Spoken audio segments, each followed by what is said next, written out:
રાષ્ટ્રીય રાજધાની દિલ્હીમાં સામાન્ય ચૂંટણી બાદ કેન્દ્રના નેતાઓને ફુરસદ મળી છે। પાછલા 2 દિવસોથી વડાપ્રધાન મોદી સહિત કેન્દ્રના ટોપના નેતાઓ ગુજરાતની મુલાકાતે છે।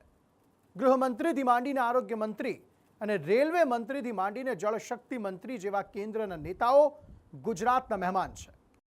કેન્દ્રમાં ભાજપની સરકાર અને વડાપ્રધાન પદ પર નરેન્દ્ર મોદી સત્તારૂઢ થયા બાદ દિલ્હી દરબારમાં ગુજરાતનું વજન વધ્યું છે। પહેલાથી જ પ્રોગ્રેસિવ સ્ટેટ તરીકે પંકાયેલા ગુજરાતને દેશના ખુદ વડાપ્રધાન ગુજરાતી હોવાનો લાભ મળ્યો છે। હાલ વડાપ્રધાન મોદી ગુજરાતના પ્રવાસે છે। જામનગર સ્થિત પ્રાણી સંવર્ધન કેન્દ્ર વનતારાની મુલાકાત બાદ સોમનાથ મહાદેવ મંદિરે તેઓ દર્શનાર્થે પહોંચ્યા હતા અને બાદમાં એશિયાટિક સિંહના ઘર એવા સાસણગીરમાં વાઇલ્ડ લાઇફ ડેની ઉજવણી કરવાના છે। વડાપ્રધાન મોદી ઉપરાંત દેશના બીજા નંબરના પાવરફુલ નેતા ગૃહમંત્રી અમિત શાહ પણ ગુજરાત પ્રવાસે છે। તો રેલવે મંત્રી અશ્વિની વૈષ્ણવ, આરોગ્ય મંત્રી મનસુખ માંડવિયા અને જળશક્તિ મંત્રી સી.આર. પાટીલ પણ ગુજરાતના પ્રવાસે છે। આ ઉપરાંત દેશના પ્રથમ નાગરિક મહામહિમ રાષ્ટ્રપતિ દ્રૌપદી મુર્મુએ પણ હાલમાં જ પોતાના ગુજરાતના પ્રવાસનું સમાપન કર્યું। આમ જોઈએ તો છેલ્લા 2 દિવસમાં ગુજરાતમાં રાષ્ટ્રપતિ દ્રૌપદી મુર્મુ, વડાપ્રધાન નરેન્દ્ર મોદી, કેન્દ્રીય ગૃહમંત્રી અમિત શાહ, જળશક્તિ મંત્રી સી.આર. પાટીલ, રમતગમત મંત્રી મનસુખ માંડવિયા, રેલવે મંત્રી અશ્વિની વૈષ્ણવ જેવા કેન્દ્રના ટોચના નેતાઓ મહેમાન બન્યા છે। હવે આટલા કેન્દ્રના ટોચના નેતાઓ ગુજરાતમાં હોય ત્યારે સ્વાભાવિક જ ગુજરાત અને ગુજરાતીઓને હરખ અને ઉત્સાહ તો હોવાનો જ। ભારતના મહામહિમ રાષ્ટ્રપતિ દ્રૌપદી મુર્મુ 4 દિવસ ગુજરાતની મુલાકાતે હતા। આ દરમિયાન મહામહિમે સ્ટેચ્યુ ઓફ યુનિટીની મુલાકાત લીધી હતી।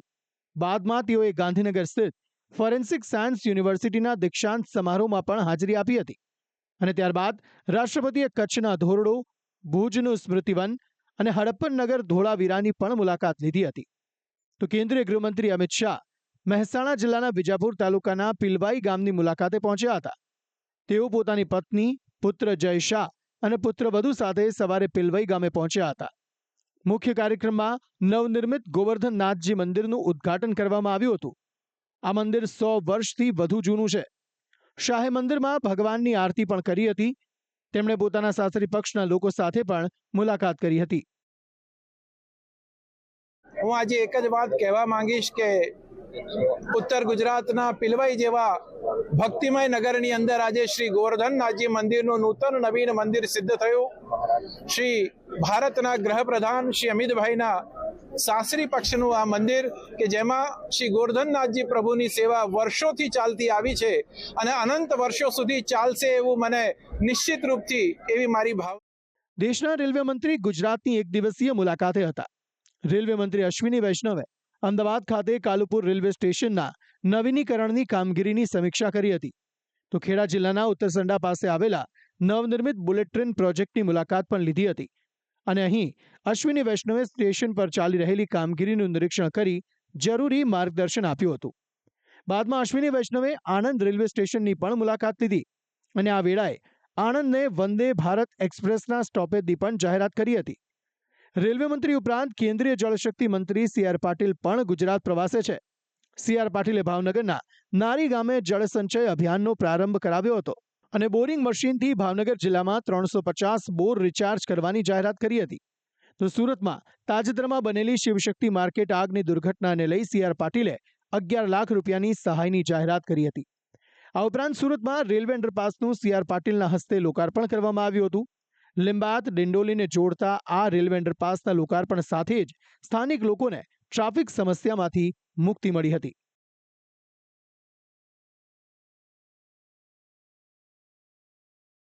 આજે સુરત શહેરની અંદર ગુજરાતમાં સૌથી લાંબો 5.3 કિલોમીટરનો આ એક અંડરપાસ બનાવવામાં આવ્યો છે। મહાનગરપાલિકા અને રેલવેને સાથે સંયુક્ત રીતે આ પ્રોજેક્ટ લગભગ 54 કરોડ રૂપિયાના ખર્ચે આ પ્રોજેક્ટ બન્યો છે। લોકોને લગભગ 2 થી 3 કિલોમીટર ફરીને આવવું પડતું હતું અથવા જવું પડતું હતું, એને હવે ફક્ત 500 મીટરમાં જ એ સરળતાથી પોતાની જગ્યા પર પહોંચી શકશે।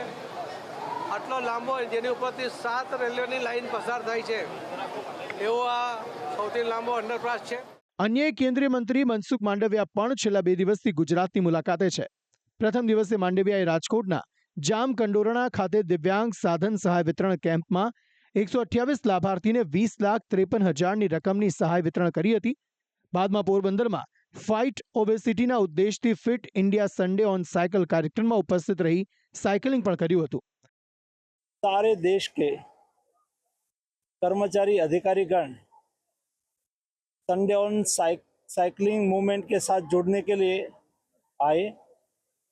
आज मुझे खुशी है कि यस्टरडे तक यानी कि कल तक 5,000 से अधिक डेस्टिनेशन पर साइकिलिंग का कार्यक्रम आयोजित करने के लिए फिट इंडिया प्लेटफॉर्म पर रजिस्ट्रेशन हुआ था. અને ત્યારબાદ પોરબંદર પોર્ટની મુલાકાત દરમિયાન પોર્ટને ફરી ધમધમતું અને વિકસિત કરવા માટે કેન્દ્રીય મંત્રી દ્વારા અધિકારીઓ સાથે ચર્ચા કરવામાં આવી હતી. છેલ્લા 2 દિવસ દરમિયાન રાષ્ટ્રપતિથી માંડીને વડાપ્રધાન સુધીના નેતાઓ ગુજરાતના મહેમાન રહ્યા. હવે આ નેતાઓનો એક જ સમયે એક જ રાજ્યમાં ગુજરાત પ્રવાસ સંયોગ છે કે કોઈ સબળ કારણ, એ તો આવનારા સમયમાં જ જાણી શકાશે. ગુજરાતી તરીકે આપણે એ વાતની ખુશી છે કે આ નેતાઓના પ્રવાસ દરમિયાન ગુજરાતને મળી છે અનેક વિકાસ કાર્યોની ભેટ. બ્યુરો રિપોર્ટ, સંદેશ ન્યૂઝ.